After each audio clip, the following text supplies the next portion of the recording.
UK दी global Sikh संस्था दा Sikh group ਵੱਲੋਂ 100 ਪ੍ਰਭਾਵਸ਼ਾਲੀ ਸਿੱਖ ਹਸਤੀਆਂ ਦੀ ਲਿਸਟ ਜਾਰੀ ਕੀਤੀ ਗਈ ਹੈ ਅਤੇ ਇਸ ਲਿਸਟ ਵਿੱਚ ਐਸਜੀਪੀਸੀ ਮੁਖੀ ਬੀਬੀ ਜਗੀਰ ਕੌਰ ਦੀ ਸ਼ਮੂਲੀਅਤ ਤੇ ਸਵਾਲ ਉੱਠਣ ਲੱਗੇ ਹਨ। 100 ਪ੍ਰਭਾਵਸ਼ਾਲੀ ਸਿੱਖਾਂ ਦੀ ਸੂਚੀ ਜਾਰੀ ਹੁੰਦਿਆਂ ਹੀ ਸੋਸ਼ਲ ਮੀਡੀਆ ਤੇ ਖੂਬ ਚਰਚੇ ਹਨ ਕਿ ਆਪਣੀ ਹੀ ਧੀ ਦੇ ਕਤਲ ਦੇ ਇਲਜ਼ਾਮਾਂ ਵਿੱਚ ਕਦੇ ਘਿਰੀ ਰਹੀ ਬੀਬੀ ਜਗੀਰ ਕੌਰ ਦੀ ਬਤੌਰ ਸਿੱਖ ਅਜਿਹੀ ਕਿਹੜੀ ਪ੍ਰਾਪਤੀ ਹੈ ਕਿ ਉਸ ਨੂੰ ਚੋਟੀ ਦੀਆਂ ਸਿੱਖ ਹਸਤੀਆਂ ਦੀ ਸੂਚੀ ਵਿੱਚ ਨਾ ਸਿਰਫ ਸ਼ਾਮਲ ਕੀਤਾ ਗਿਆ ਹੈ ਬਲਕਿ ਬੀਬੀ ਦੂਜੀ ਪੋਜੀਸ਼ਨ ਉੱਪਰ ਹੈ। ਖੈਰ ਬੀਬੀ ਜਗੀਰ ਕੌਰ ਦੇ ਸਿਤਾਰੇ ਅੱਜ-ਕੱਲ ਬੁਲੰਦੀ ਤੇ ਹਨ। ਕਦੇ ਧੀ ਦੇ ਕਤਲ ਦੇ ਇਲਜ਼ਾਮਾਂ ਕਰਕੇ ਵਜ਼ੀਰੀ ਦੀ ਕੁਰਸੀ ਗਵਾਉਣੀ ਪਈ ਅਤੇ ਹੁਣ ਐਸਜੀਪੀਸੀ ਦੀ ਕੁਰਸੀ ਮੁੜ ਹਾਸਲ ਹੋਈ ਅਤੇ ਨਾਲ ਹੀ ਵਿਸ਼ਵ ਦੀਆਂ 100 ਪ੍ਰਭਾਵਸ਼ਾਲੀ ਸਿੱਖ ਹਸਤੀਆਂ ਵਿੱਚ ਵੀ ਨਾਮ ਸ਼ਾਮਲ ਹੋ ਚੁੱਕਾ ਹੈ। ਹੈਰਾਨੀ ਤਾਂ ਉਹਨਾਂ ਨੂੰ ਇਹ ਮੁਕਾਮ ਬਖਸ਼ਣ ਵਾਲੀ ਯੂਕੇ ਦੀ ਇਸ ਸਿੱਖ ਜਥੇਬੰਦੀ ਤੇ ਵੀ ਹੁੰਦੀ ਹੈ ਕਿ ਸਿੱਖ ਸ਼ਖਸੀਅਤਾਂ ਦੀ ਪ੍ਰਭਾਵਸ਼ਾਲੀ ਸ਼ਖਸੀਅਤ ਮਾਪਣ ਦਾ ਉਹਨਾਂ ਕੋਲ ਕੀ ਪੈਮਾਨਾ ਹੈ ਕਿ ਆਪਣੀ ਕੁੜੀ ਦੇ ਕਤਲ ਦੇ ਇਲਜ਼ਾਮਾਂ ਵਿੱਚ ਘਿਰੀ ਰਹੀ ਬੀਬੀ ਜਗੀਰ ਕੌਰ ਨੂੰ ਇਸ ਮੁਕਾਮੀ ਸੂਚੀ ਵਿੱਚ ਐਡਾ ਵੱਡਾ ਰੁਤਬਾ ਬਖਸ਼ ਦਿੱਤਾ ਹੈ। ਘੱਟੋ ਘੱਟ ਇਸ ਸੂਚੀ ਵਿੱਚ ਸ਼ਾਮਲ ਹੋਣ ਵਾਲੀਆਂ ਹਸਤੀਆਂ ਦਾ ਅਤੀਤ ਵੀ ਥੋੜਾ ਖੰਗਾਲ ਲਿਆ ਜਾਂਦਾ। ਉਹਨਾਂ ਨੇ ਨਹੀਂ ਖੰਗਾਲਿਆ ਪਰ ਅਸੀਂ ਬੀਬੀ ਜਗੀਰ ਕੌਰ ਦੇ ਸਿਆਸੀ ਅਤੇ ਪੰਥਕ ਕੈਰੀਅਰ ਤੇ ਝਾਤ ਮਾਰਦਿਆਂ ਉਹਨਾਂ ਵਿਵਾਦਾਂ ਵਿੱਚ ਘਿਰੇ ਰਹੇ ਪਿਛੋਕੜ ਬਾਰੇ ਕੁਝ ਦੱਸ ਦਿੰਦੇ ਹਾਂ।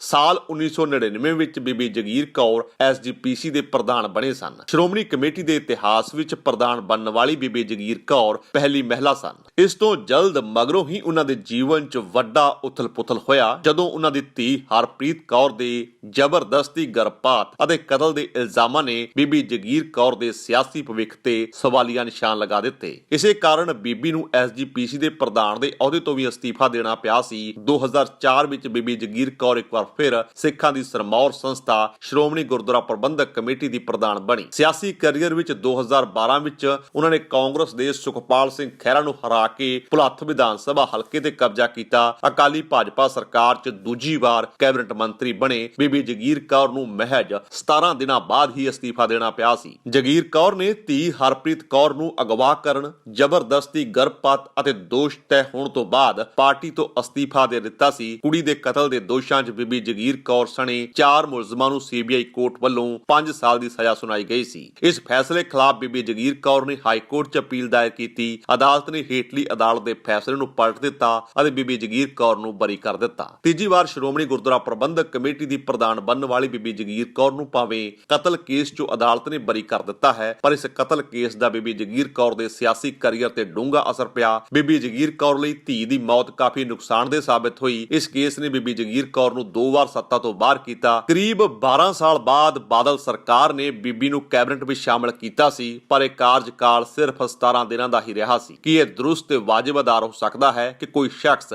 ਜੋ ਇਸ ਤਰ੍ਹਾਂ ਦੇ ਗੰਭੀਰ ਦੋਸ਼ਾਂ ਵਿੱਚ ਘਿਰਿਆ ਰਿਹਾ ਹੋਵੇ ਉਸ ਨੂੰ ਇਸ ਤਰ੍ਹਾਂ 100 ਪ੍ਰਭਾਵਸ਼ਾਲੀ ਸਿੱਖਾਂ ਦੀ ਸੂਚੀ ਵਿੱਚ ਚੋਟੀ ਤੇ ਥਾਂ ਦਿੱਤੀ ਜਾਵੇ? ਸਵਾਲ ਤਾਂ ਸਭ ਤੋਂ ਵੱਡੇ ਸੰਸਥਾ ਦੀ ਜਿਊਰੀ ਤੇ ਵੀ ਉੱਠਦੇ ਹਨ ਕਿ ਸਿੱਖ ਹਸਤੀਆਂ ਦਾ ਪੈਮਾਨਾ ਨਾਪਣ ਦਾ ਉਹਨਾਂ ਦਾ ਆਖਿਰ ਕਿਹੜਾ ਫਾਰਮੂਲਾ ਹੈ। ਅਸਲ ਵਿੱਚ ਯੂਕੇ ਆਧਾਰਿਤ ਗਲੋਬਲ ਸਿੱਖ ਸੰਸਥਾ ਦਾ ਸਿੱਖ ਗਰੁੱਪ ਵੱਲੋਂ ਜਾਰੀ ਕੀਤੀ ਗਈ ਦ 600 ਸੂਚੀ ਦੇ ਤਾਜ਼ਾ ਸੰਸਕਰਣ ਵਿੱਚ ਸ਼੍ਰੋਮਣੀ ਕਮੇਟੀ ਦੀ ਪ੍ਰਧਾਨ ਬੀਬੀ ਜਗੀਰ ਕੌਰ ਨੇ ਐਂਟਰੀ ਮਾਰੀ ਹੈ। ਜਗੀਰ ਕੌਰ 2020 ਵਿੱਚ ਵਿਸ਼ਵ ਪੱਧਰ ਦੇ ਸ਼ਕਤੀਸ਼ਾਲੀ 100 ਸਿੱਖਾਂ ਵਿੱਚੋਂ ਦੂਜੇ ਸਥਾਨ ਤੇ ਰਹੀ। ਤਖਤ ਹਜੂਰ ਸਾਹਿਬ ਦੇ ਜਥੇਦਾਰ ਗਿਆਨੀ ਕੁਲਵੰਤ ਸਿੰਘ ਤੋਂ ਬਾਅਦ ਜਿਨ੍ਹਾਂ ਨੇ ਸਿਖਰਲਾ ਸਥਾਨ ਬਰਕਰਾਰ ਰੱਖਿਆ ਹੈ। ਸਿੱਖ ਸਮੂਹ ਦੇ ਸੰਸਥਾਪਕ ਨਵਦੀਪ ਸਿੰਘ ਨੇ ਕਿਹਾ ਕਿ ਦ 600 ਸਾਲਾਨਾ ਰੈਂਕਿੰਗ ਸੀ ਜਿਸ ਵਿੱਚ ਕਾਰੋਬਾਰ, ਸਿੱਖਿਆ, ਪੇਸ਼ੇ, ਮੀਡੀਆ, ਖੇਡਾਂ, ਮਨੋਰੰਜਨ ਜਗਤ ਸਮੇਤ ਦੁਨੀਆ ਭਰ ਦੇ ਸਾਰੇ ਪ੍ਰਭਾਵਸ਼ਾਲੀ ਸਿੱਖਾਂ ਦੇ ਪ੍ਰੋਫਾਈਲ ਤਿਆਰ ਕੀਤੇ ਗਏ ਹਨ। ਖੈਰ ਬੀਬੀ ਜਗੀਰ ਕੌਰ ਦਾ ਪ੍ਰੋਫਾਈਲ ਇਹਨਾਂ ਨੇ ਕਿਸ ਆਧਾਰ ਤੇ ਤਿਆਰ ਕੀਤਾ, ਇਹਨਾਂ ਦਾ ਜਵਾਬ ਤਾਂ ਇਹਨਾਂ ਤੋਂ ਹੀ ਲੈਣਾ ਬਣਦਾ ਹੈ। ਨਵਦੀਪ ਸਿੰਘ ਮੁਤਾਬਕ 26 ਮਿਲੀਅਨ ਸਿੱਖਾਂ ਵਿੱਚੋਂ ਉਹਨਾਂ ਨੂੰ ਮੌਜੂਦਾ ਸੂਚੀ ਵਿੱਚ ਚੁਣਿਆ ਗਿਆ ਹੈ। ਹਾਲਾਂਕਿ ਅਸੀਂ ਉਹਨਾਂ ਦਾ ਸਰੀਰਕ ਤੌਰ ਤੇ ਸਨਮਾਨ ਨਹੀਂ ਕਰਦੇ, ਫਿਰ ਵੀ ਸਾਡਾ ਉਦੇਸ਼ ਪ੍ਰੇਰਨਾ ਦੀਆਂ ਅਸਲ ਕਹਾਣੀਆਂ ਨੂੰ ਸਾਂਝਾ ਕਰਨਾ ਸੀ ਤਾਂ ਕਿ ਸਿੱਖ ਕੌਮ ਦੀਆਂ ਸਾਰੀਆਂ ਪੀੜ੍ਹੀਆਂ ਨੂੰ ਉਹਨਾਂ ਦੇ ਜੀਵਨ ਦੇ ਸਾਰੇ ਪਹਿਲੂਆਂ ਨੂੰ ਉੱਚਾ ਉਦੇਸ਼ ਉਤਸ਼ਾਹੀ ਬਣਨ ਅਤੇ ਉਤਸ਼ਾਹ ਹੋਣ ਲਈ ਉਤਸ਼ਾਹਿਤ ਕੀਤਾ ਜਾ ਸਕੇ। ਹੁਣ ਭਲਾ ਬੀਬੀ ਜਗੀਰ ਕੌਰ ਤੋਂ ਲੋਕ ਕਿਸ ਤਰ੍ਹਾਂ ਪ੍ਰਭਾਵਿਤ ਹੋਣਗੇ, ਉਹ ਕਿਹੋ ਜਿਹਾ ਸੁਨੇਹਾ ਦੇਣਗੇ, ਉਹਨਾਂ ਦਾ ਖੁਦ ਦਾ ਜੀਵਨ ਕਿਸ ਤਰ੍ਹਾਂ ਦੇ ਇਲਜ਼ਾਮਾਂ 'ਚ ਘਿਰਿਆ ਰਿਹਾ ਹੈ, ਇਸ ਦਾ ਜਵਾਬ ਕੀ ਇਹ ਜਿਊਰੀ ਦੇਵੇਗੀ। ਖੈਰ ਉਹਨਾਂ ਵੱਲੋਂ ਜਾਰੀ ਇਸ ਸੂਚੀ ਤੇ ਨਜ਼ਰ ਮਾਰੀਏ ਤਾਂ ਅਕਾਲ ਤਖਤ ਦੇ ਕਾਰਜਕਾਰੀ ਜਥੇਦਾਰ ਗਿਆਨੀ ਹਰਪ੍ਰੀਤ ਸਿੰਘ ਅਤੇ ਪੰਜਾਬ ਦੇ ਮੁੱਖ ਮੰਤਰੀ ਕੈਪਟਨ ਅਮਰਿੰਦਰ ਸਿੰਘ ਇਸ ਸੂਚੀ ਵਿੱਚ ਚੁਣੇ ਗਏ 100 ਸਿੱਖਾਂ ਵਿੱਚੋਂ ਕ੍ਰਮਵਾਰ ਤੀਜੀ ਅਤੇ ਚੌਥੀ ਥਾਂ ਤੇ ਰਹੇ ਹਨ। ਪੰਜਾਬੀ ਗਾਇਕ ਅਦਾਕਾਰ ਦਲਜੀਤ ਦੋਸਾਂਝ ਜਿਸ ਨੇ ਹਾਲ ਹੀ ਵਿੱਚ ਕਿਸਾਨਾਂ ਦੇ ਅੰਦੋਲਨ ਨੂੰ ਵੱਡੀ ਹਮਾਇਤ ਦਿੱਤੀ,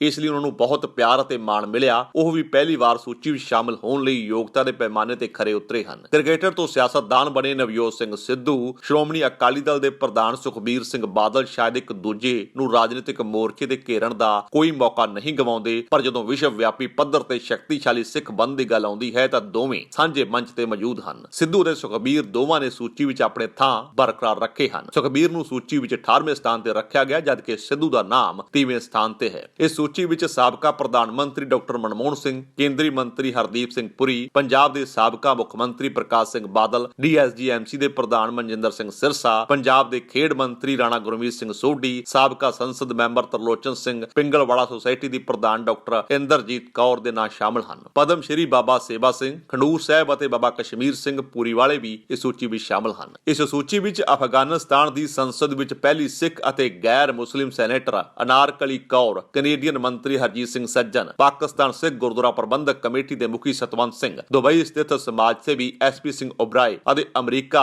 ਆਧਾਰਿਤ ਈਕੋ ਸਿੱਖ ਦੇ ਪ੍ਰਧਾਨ ਡਾਕਟਰ ਰਾਜਵੰਤ ਸਿੰਘ ਵੀ ਸ਼ਾਮਲ ਹਨ। ਬੇਸ਼ੱਕ ਇਹ 100 ਪ੍ਰਭਾਵਸ਼ਾਲੀ ਸਿੱਖਾਂ ਦੀ ਸੂਚੀ ਜਾਰੀ ਕਰ ਦਿੱਤੀ ਗਈ ਹੈ, ਪਰ ਇਸ ਸੂਚੀ ਵਿੱਚ ਕੁਝ ਨਾਮ ਹਨ ਜਿਨ੍ਹਾਂ ਨੂੰ ਲੈ ਕੇ ਸਵਾਲ ਉੱਠਣੇ ਲਾਜ਼ਮੀ ਹਨ ਅਤੇ ਇਹਨਾਂ ਨਾਵਾਂ ਵਿੱਚੋਂ ਹੀ ਅਹਿਮ ਨਾਮ ਬੀਬੀ ਜਗੀਰ ਕੌਰ ਦਾ ਹੈ, ਜਿਨ੍ਹਾਂ ਤੇ ਜੋ ਇਲਜ਼ਾਮ ਲੱਗਦੇ ਰਹੇ ਹਨ, ਜਿਹੋ ਜਿਹਾ ਉਹਨਾਂ ਦਾ ਜੀਵਨ ਰਿਹਾ ਹੈ, ਉਹੋ ਜਿਹਾ ਜੀਵਨ ਕਿਹੋ ਜਿਹਾ ਉਦੇਸ਼, ਕਿਹੋ ਜਿਹਾ ਸੁਨੇਹਾ ਦੇਵੇਗਾ, ਇਹ ਸਵਾਲ ਤਾਂ ਜੂਰੀ ਨੂੰ ਵੀ ਦੇਣੇ ਪੈਣਗੇ। ਜੇਕਰ ਤੁਹਾਨੂੰ ਸਾਡਾ ਇਹ ਉਪਰਾਲਾ ਚੰਗਾ ਲੱਗਾ ਹੈ ਤਾਂ ਇਸ ਨੂੰ ਲਾਈਕ ਕਰੋ, ਸ਼ੇਅਰ ਕਰੋ ਅਤੇ ਸਾਡੇ YouTube ਚੈਨਲ ਨੂੰ ਸਬਸਕ੍ਰਾਈਬ ਕਰੋ।